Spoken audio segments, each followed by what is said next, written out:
Hi friends, రైతులుగానే నమస్కారం. మీరు చూస్తున్న ఈ మొక్క పేరు వచ్చి బ్రెజిలియన్ కరివేపాకు అండి. మన ఇండియాలో కూడా కరివేపాకు ఉంది, కొంచెం పెద్ద సైజు ఆకులు వస్తాయి. అందులో కూడా 3 టైప్స్ ఉంటాయండి. ఒకటి దేశవాళీ కరివేపాకు, ఇంకోటి హైబ్రిడ్, ఇంకోటి మూడోది వచ్చి కొండ కరివేపాకు అంటారు. ఇలా 3 రకాలుగా ఉంటాయండి అవి. ఇది వచ్చి బ్రెజిల్ కంట్రీకి సంబంధించిన కరివేపాకు.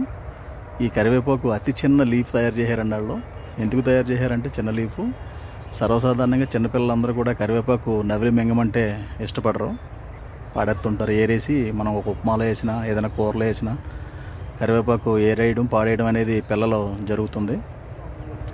అలాగా చిన్నపిల్లలు పాడేస్తున్నారని చెప్పి చిన్నాకైతే వాళ్ళు చూడకుండా నవిలి మింగెత్తే ఆహారం కింద మారిపోద్దని చెప్పేసి బ్రెజిల్లో చిన్న కరివేపాకు చేశారు. ఈ కరివేపాకులో మన దేశవాళీ కరివేపాకు కన్నా 4 రెట్లు 4 times extra fragrancy, medicinal values ఉంటాయండి. మంచి రకం కరివేపాకుని మన ఆయుర్వేద వైద్యశాస్త్ర ప్రకారంగా ఇంట్లో పెంచుకోమని చెప్పారు మనకి. ఎందుకంటే కరివేపాకు నిరంతరం డైలీ తినవలసిన ఒక పత్రం, ఒక తులసి, ఒక కరివేపాకు ఇలాగా మన ఇంట్లో పెట్టుకుని తినమని చెప్పారు మనల్ని. ఎందుకంటే కరివేపాకు తినడం వల్ల దృష్టి లోపం అనేది చాలా నివారించబడుతుంది. చాలామంది పిల్లలు, ఫారెన్లో పిల్లలు అందరూ చూడండి వైట్ కళ్ళజోళ్ళతో ఉంటారు. అంటే వాళ్ళకి కరివేపాకు అంటే ఏంటో తెలియదు, కరివేపాకు తినటం తెలియదు వాళ్ళకి. కాబట్టి అందరూ చిన్న వయసు నుంచి కళ్ళజోళ్ళు పెట్టుకుని ఉంటున్నారు. అలా కాకుండా చిన్నప్పటి నుంచి కరివేపాకుని మన పూర్వీకులు అయితే పచ్చడి కింద చేసి ముద్దల కింద బాగా కలుపుకుని తినేవారు. నిలవ పచ్చడి కూడా చేసుకుంటాం మనం కరివేపాకుకి. అదే ఫారిన్ దేశాల్లో అయితే ఈ కరివేపాకుని వాళ్ళు ఎలా పెంచుతారు, ఎలాగా వాడతారనేది మనకి పూర్తిగా తెలియదు. కానీ ఫారెన్లో తక్కువ, మన ఇండియాలో బాగా ఎక్కువ. ఇదైతే మాత్రం మోర్ ఫ్రాగ్రెన్సీ, ఎక్కువ కరివేపాకు లక్షణాలు మన చెట్టు కన్నా కూడా 4 టైమ్స్ ఎక్కువ ఉంటుందండి. మన పిల్లలకి అలవాటు చేయడానికి మంచిది. ఇంట్రెస్ట్ ఉన్నవాళ్ళు ఈ కరివేపాకుని, బ్రెజిలియన్ కరివేపాకు, లేదా మినీ కరివేపాకు, లేదా చిట్టి కరివేపాకు, ఎవరి పేరాలు పెట్టుకుంటున్నారో అవన్నీ కాదు. యాక్చువల్లీ మన కంట్రీది కాదు, కాదు మంచి రకం అండి. బాగా తయారు చేశారు. ఇది మంచి లక్షణాలు, ఉపయోగం ఉన్న కరివేపాకు.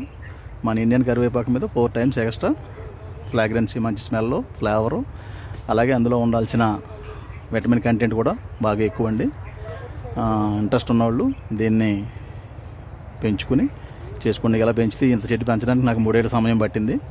ఆల్రెడీ కొన్ని మొక్కలు మేము ఆన్లైన్ ద్వారా పంపుతున్నాం. మా మొక్కలు కావాల్సిన వారు మా ఫోన్ నెంబరు ఈ యూట్యూబ్ వీడియోలో కింద పెడతాం జరుగుతుంది.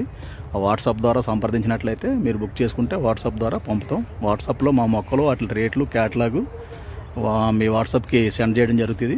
అందులో చూసుకుని ఏదైనా 4 మొక్కలు ఆర్డర్ పెట్టుకుంటే మీకు దగ్గరలో ఉన్న ఏఎన్ఎల్ ఆర్టీసీ సర్వీస్ కానీ లేదా కొరియర్ సర్వీస్ ద్వారా కానీ పంపడం జరుగుతుంది. ఇంట్రెస్ట్ ఉన్నవాళ్ళు ఒక 4-5 మొక్కలు పెంచండి.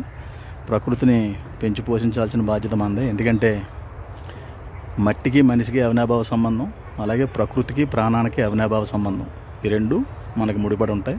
ప్రకృతి మన ప్రాణం, మట్టి మన శరీరం సమానం. ఎందుకంటే మట్టిలోంచే వస్తుంది మన శరీరం, మట్టిలో కలిసిపోద్ది. ఈ ప్రకృతి మనల్ని మంచి ఆక్సిజన్, మంచి పళ్ళు, రసాలు, అలాగే మంచి విటమిన్స్ ఇచ్చి పెంచి పోషించి మనల్ని ఈ భూమి మీద కొంతకాలం పాటు నివసించేలా చేసేది ప్రకృతి.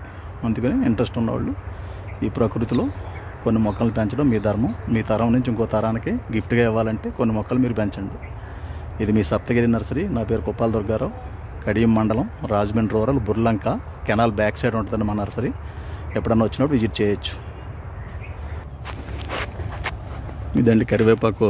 ఇంత సైజు ఉంటుందండి, ఇంత బాగుంటుంది. అతి తక్కువ నీళ్ళతో పెంచుకోవాలండి దీన్ని. ఎక్కువ డ్రై ల్యాండ్ అయితే ఆరోగ్యంగా ఉంటుంది. ఇది రాబోయే రోజుల్లో మంచి కమర్షియల్ కూడా అవుద్దండి ఇది కరివేపాకు. ఇప్పుడు దాకా మన కరివేపాకులు తిన్నారు కదా, ఈ కరివేపాకు కూడా అలవాటు పడితే అందరూ అడిగి మరీ తింటారు. కరివేపాకు అనేది ప్రతి ఇంట ఉండాల్సిన ప్రప్రదమైన చెట్టు. ఒక తులసి మొక్క, ఒక కరివేపాకు మొక్క కంపల్సరీగా ప్రతి ఇంట్లోనూ పెంచుతారు.